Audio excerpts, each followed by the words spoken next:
Welcome to the Find Your Leadership Confidence podcast with Vicki Noethling. You are about to discover impactful lessons that help you grow as an individual, grow your confidence, and find the positive and good within you, so you powerfully and authentically become the best version of yourself. Be sure you visit our website at www.findyourleadershipconfidence.com. While you're there, subscribe to us via your favorite network. Now tune in, get ready, and enjoy the journey of emerging as a leader of exception in the 21st century. Welcome, everyone, to the Find Your Leadership Confidence podcast.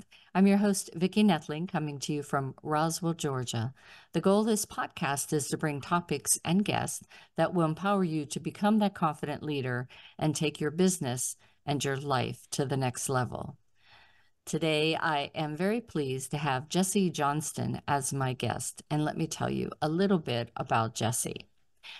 So he is a growth catalyst known for harnessing the power of people to transform businesses and achieve game-changing results in the market. His repeated success steering organizations through change, including rapid growth and M&A events and industry disruptions. And he is a team leader who identifies, recruits, and develops and motivates the industry's top talent. He leverages leadership style rooted in empathy and compassion to drive high performance. I thought we'd talk today about the top 3 things to avoid when growing your business. Please join me in welcoming Jesse Johnston. Vicki, Hi, thank Jesse. you so much for having me. I don't know if I could have said that better myself. Yeah, it's just wonderful that you understand how important empathy is in leadership. I teach leadership, leading with the heart, the head, and the hands, and empathy is a big part of that. And it's really taking advantage of the feminine and as well as the masculine side of energy that we have. And I love whenever a male understands that there is that balance that you get to really build relationships. You have to have that. Yeah, well, I think that's absolutely true. And you know, in business, there's a hard drive towards numbers, and I don't want to discount the fact that we need to have a number. But in our current reality, there are people driving those numbers. That's exactly the majority right. of the time.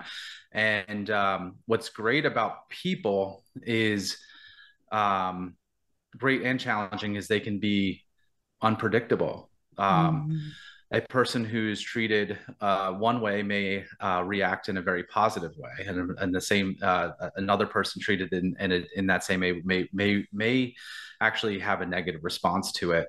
And that's where empathy and deep understanding of people and connection really come into play, because when you understand what a person, what drives a person, what they actually want, it allows you to ask them for what you need, and in a way that helps them accomplish that goal. And that's been a part of my secret sauce in the last I would say the last 8 years of just like, okay, going from drive in one direction to like, okay, I seem to be getting better results when I stop and ask them, where are you headed? Absolutely. And can I jump on that mission with you? And that's so very true. Many years ago, I learned from the founder of UPS, who Jim Casey used to carry little 3x5 cards in his coat pocket. And every time he met someone, he engaged with them and asked them personal questions about their lives and got to know them in that brief meeting. He always walked away then and wrote down, Jesse Johnston has 2 daughters, Olivia and Samantha, and he loves to do this. And so the next time he met you, he would say, how's Olivia? how's Jeff, how are you doing Yeah. with that Yeah. project? And it makes a huge difference I because now couldn't you're agree not more. now you're just not a number. Now you're not just a butt in a seat. You are a person who is valued. Yeah, I can't tell you how much that has. Well, two things. One is it impacts their lives, and frankly, it makes me feel amazing when I can have that impact. And Yeah. that there is a time to drive, and there's a time to Mhm. grind. And I'm in the real estate industry, and I understand that. And I also understand that when you build a loyal workforce, an engaged and loyal workforce, there are people who will run through a wall for you when it is time to run. Absolutely.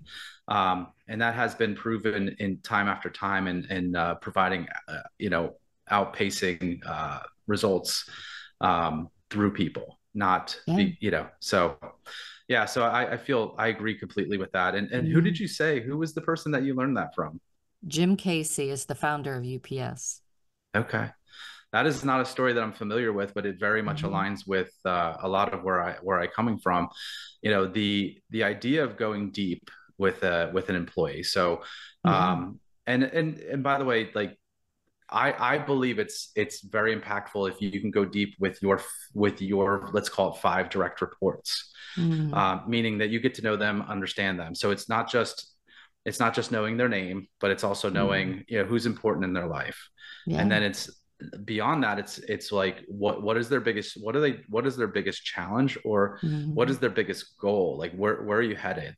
Mhm. Then lastly, what is where would you like to go in your business career, right? Mhm. And so if I know today that you're in a position that isn't necessarily where you want to be in 5 years, but we could work together to get you into that new position, and you're going to help me hire the next person in, that puts me as a business leader in a much better position to kind of direct my company versus finding out 6 months from now that you're quitting. Yeah. Um, and the momentum built from that and the loyalty built from that allows the organization to have more continuity and flow, which is a hot word right now, is Mhm. creating that group flow. But then you teach people, if you can teach them how you're treating them, and then they're able to kind of filter that down into the organization. So Yeah. creating engagement at all different levels.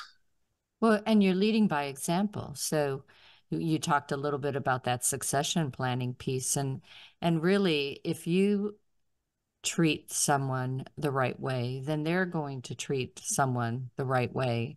And they'll be and if you're always looking, how can you help your people grow? And so now they should kind of do the same thing. And so it's like, hey, whenever I was a project manager, I had people that were junior project managers, or maybe not even a project manager yet, but had interest in what I was doing. That's a person that I would start to mentor because I knew I wasn't always going to be in that position, and I wanted to be able to recommend my fellow coworkers for other jobs, or for, if not project management, in some other way that I saw that they might be able to excel. And you also mentioned about sharing um, the roadmap, if you will, like, okay, to get to here, these are the 12 things you need to do, or the 5 things you need to do, and let me see how I can help you do that. And I think that's really impactful to getting that loyalty you talk about. Yeah. And so the next step in that process is something that I called. So now I know you. We're kind of co-missioned together.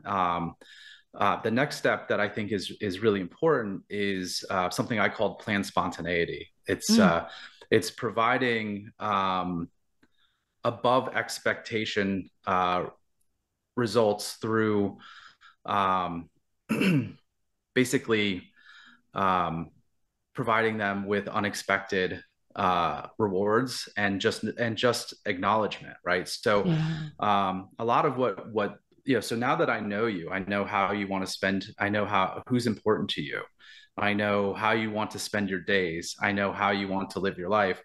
Then when it's time to recognize you, whether that is a reward for doing something great, whether it's just a Wednesday and I would just want to let you know that I appreciate you, or it's your birthday or something other. I now have, because I've built this with you, I now know how to do that.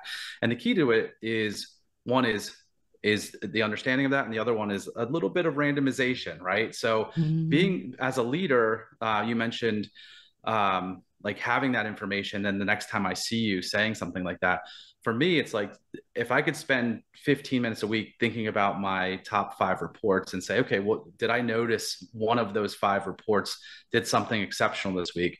I'm just going to walk by their desk and say, hey, like, I saw what you did there. I saw that I saw that you walked with that person who was having a hard day out of the office. That's the type of person I want to be in business with.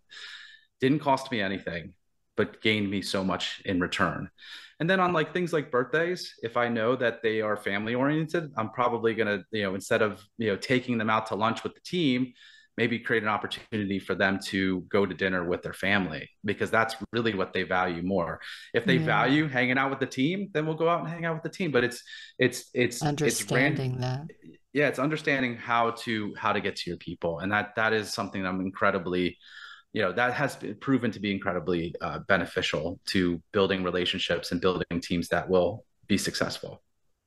So talk a little bit more about that as challenges with your team being remote. I oftentimes bring this up in my podcast because I think it's really important for supervisors, managers, leaders to understand that those same things that you did in the office need to be done with your remote teams. And that's more work, more challenging, but it still needs to be done.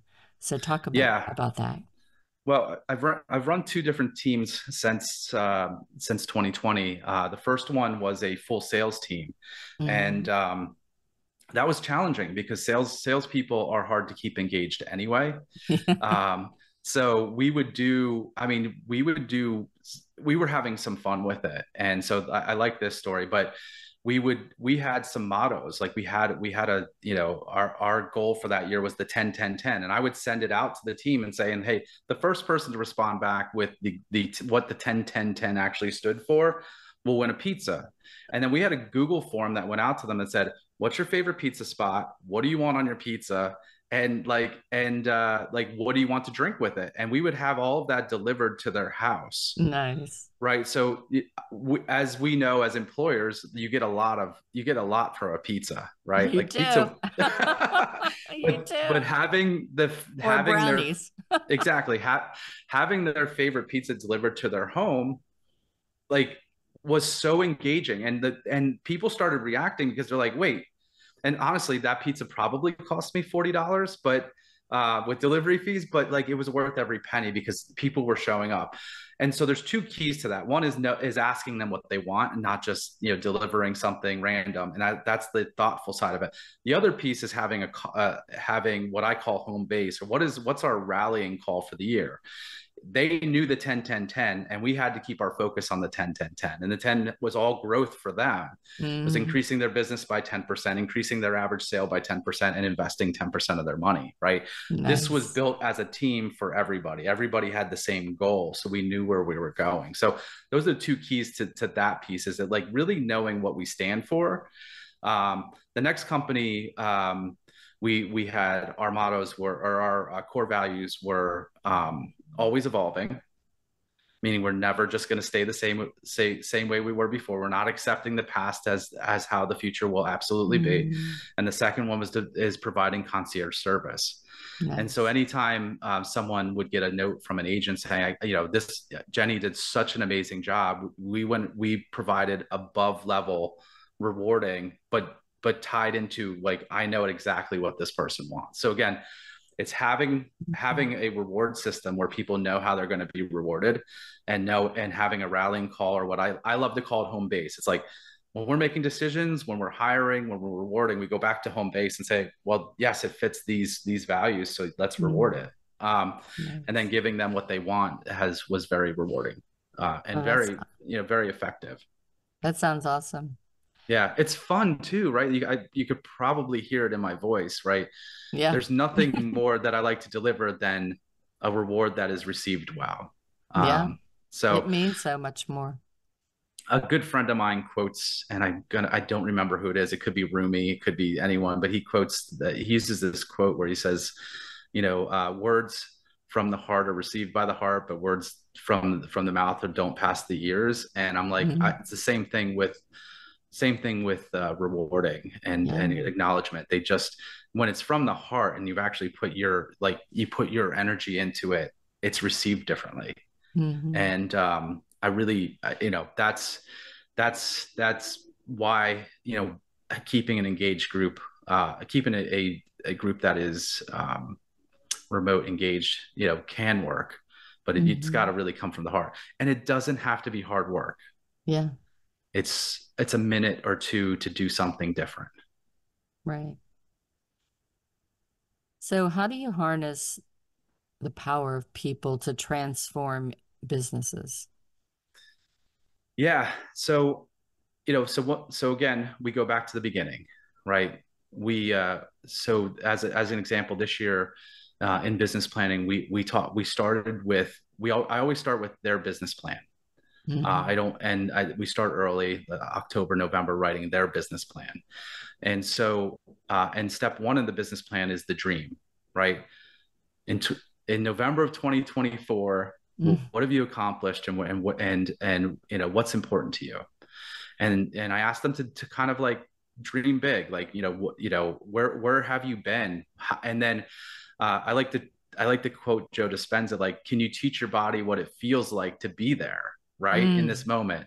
So I love that. And then step two, we talk about the theme. So now we distill all of that into, again, what's your word of the year? Is it engagement? Is it flow? Is it, I had somebody who's like leveling up, right? Yeah. Mine last year was persistence. Mine was vitality for 2023. Yeah. Oh, so cool. Yeah, I got really excited about that one. No pun intended, but so having a theme is now like, okay, when you don't know what to do next, and you're feeling rotten, can we just go back to the word and remind yourself what you want it to feel like, and can we get that energy aligned in alignment with it?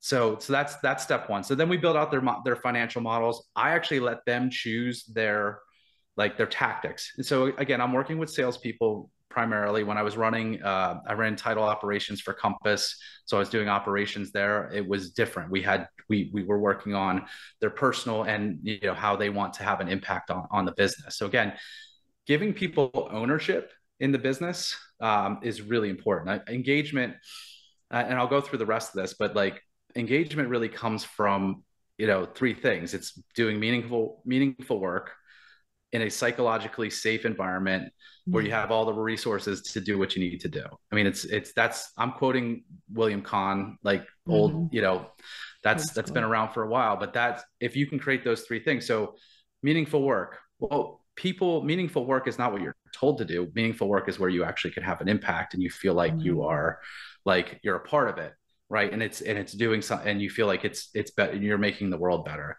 Psychological safety, right? It's where you can say things and be heard and not, and not be removed because you said something. And then personal resources is like, having everything that you need to be successful, whether that's education or whether that's pencils and pens, right?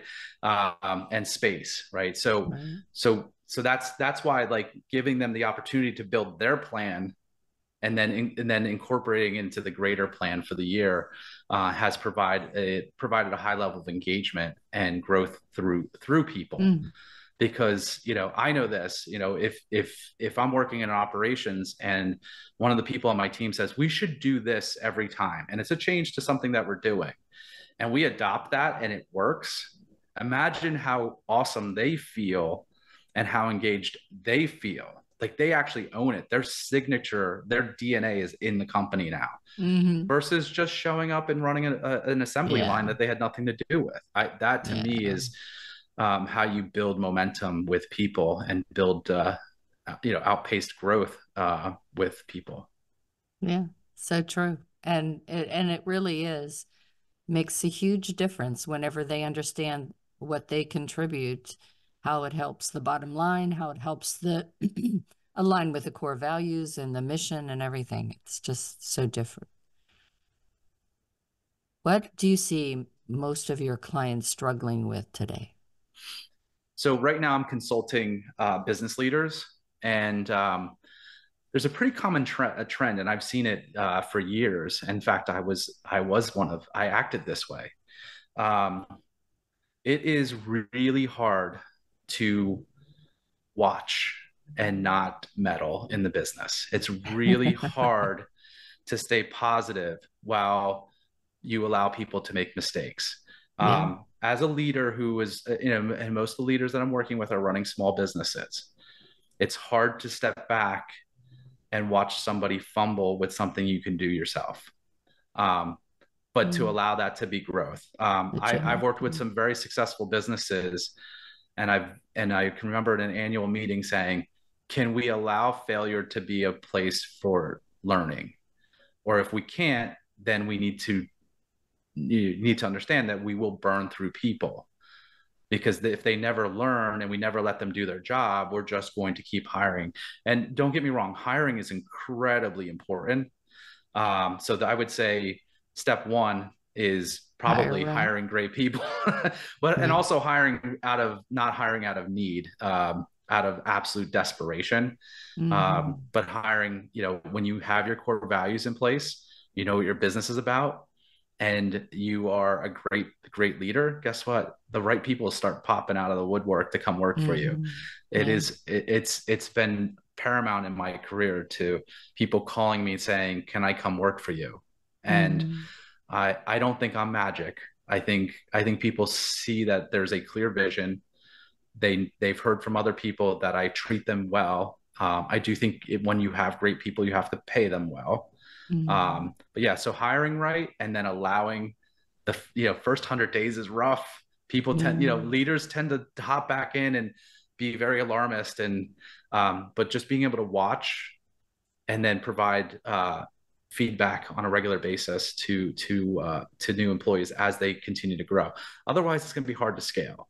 It's going to be hard to scale unless you allow that to happen. I think one of the I used to say I used to get butt reviews all the time, and I'd go in and my supervisor would tell me, what I did right and how appreciative and everything. And there was always that but. Yeah. But the best thing about the butt review was that she always told me why and how I could make it better. And I didn't go there defeated and feeling that the failure was a disappointment or something I should be ashamed of. It was, okay, you learned from that. So how can we do this? How can we make it better?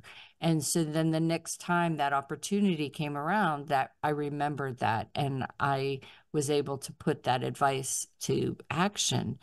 And so I think that's important, that not only that you allow your people to fail, but how you react to their failures in a way that is constructive and positive, that they don't fear failure, but they do, as you said, look at it as a learning opportunity and understand that everybody is going to fail at some point. If you push yourself outside of your comfort zone, you will fail.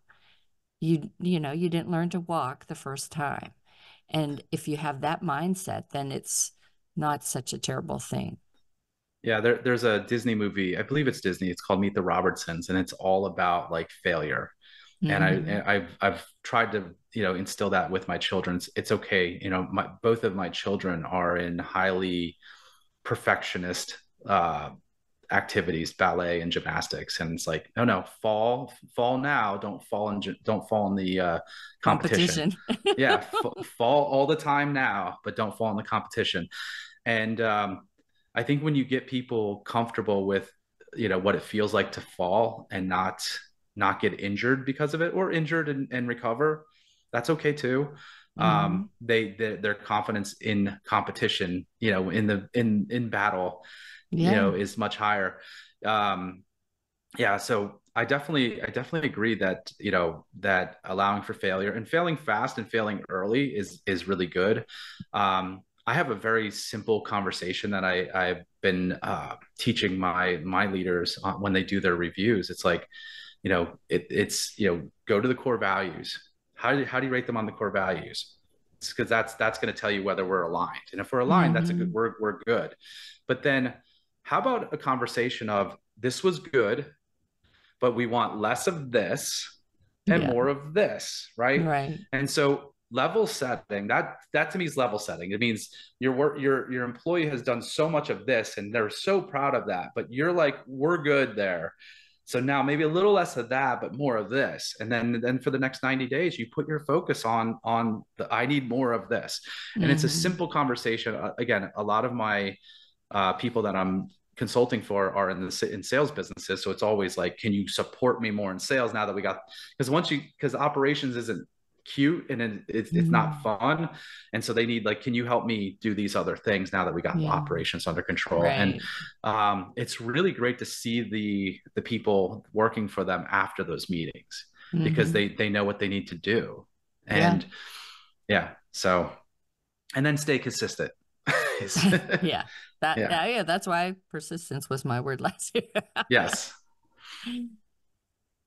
So I read on your website, you said that you feel it's necessary for your clients to answer the questions: who are we, what do we value, and who do we serve? Yeah. And so talk more about that. Yeah. So in any new customer that I start working with, we really run two parallel paths. It's developing the who are we. So that is developing your core values. Brene Brown has a great list of values that I like to use. I think it's a good place to start. And I have them choose 2 to 5. Sometimes it's one word, and I want them to define it. I want them to go to Webster's, get a definition from Webster, and then I want them to define it themselves. And then I want them to take those definitions and kind of create a little value statement out of it. And then I want them to bounce it off people who know them and see if it actually rings true. So we get some social proof, and then we come back to it again and we distill it. And we say, okay, how can we make this into, again, I'm looking for, can I get it to 1 word? Can I get it to 3 words? Can I get it to 1 sentence? A paragraph is nice. But and then you just and then you spend the next 90 days seeing if you actually value that stuff. And so so that's like step 1 is discovering who we are. So core values, and then value proposition. And again, I'm mostly around salespeople, but in anything that you do, you're bringing value either to the organization, to a customer, to the community. So there are things that you've done in your life in the past, and there are things that you're learning right now that are transferable to people. And why is that valuable to me? So why should someone speak to me about leadership? Well, one is, my method of getting people, building deep, meaningful connections with your most important people has proven to give outsized results. And so that's why that's the value to you is, 1, you feel like a better leader. 2, you feel like a better person. Oh, and by the way, you'll make more money. Right.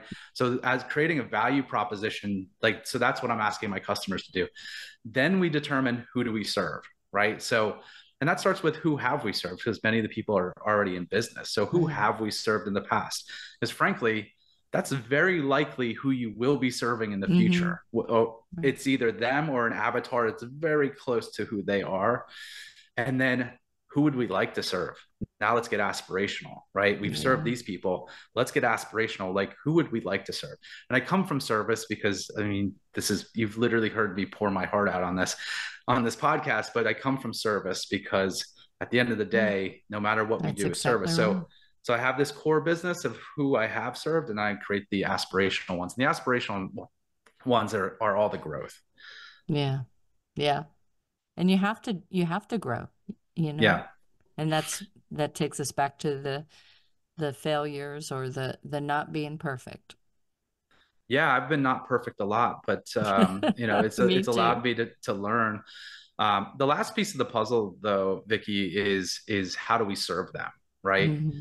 And as a company that has values, right, and a value statement, has understand who we're serving.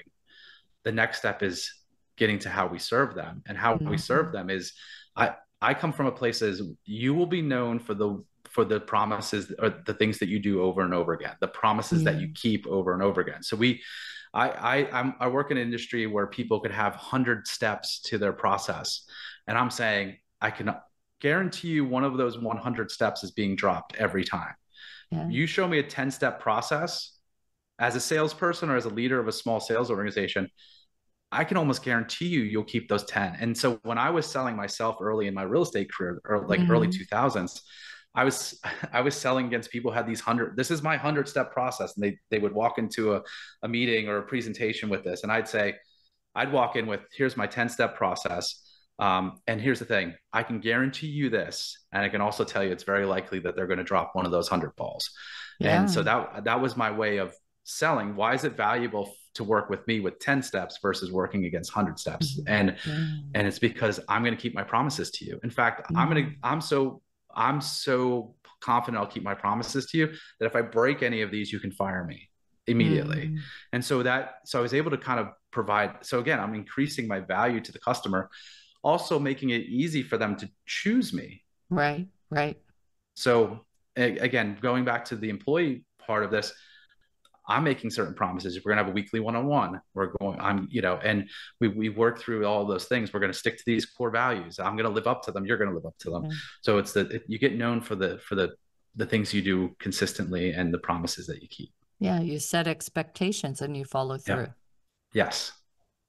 All right. Well, it's time now for rapid fire, and we probably just can do these two. But so we talked about your daughters earlier. Yes. So what will you hope your daughters will learn about leadership from you?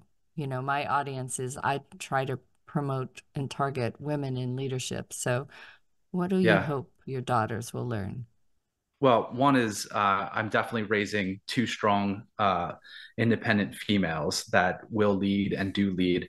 And I hope that inclusion is a part of it, right? Being able to see people no matter what that's a big thing for me. And I know that will lead to them being more successful. Yeah, sounds awesome. The second thing is, so what's next for Jesse Johnston? Yeah, so there's a lot happening.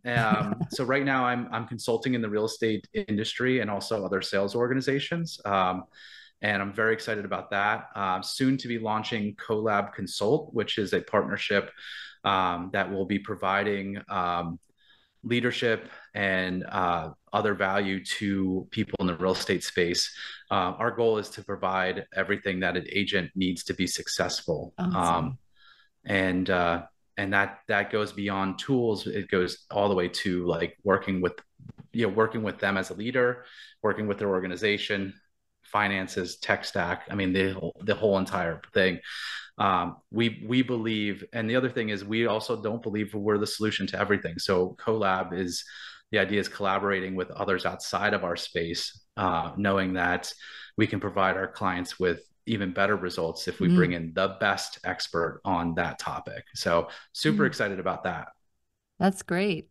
Yeah. All right, it's time now for me to share my screen. So if you're just listening and you want to go and grab that paper and pencil to get the website information so you can connect with Jesse.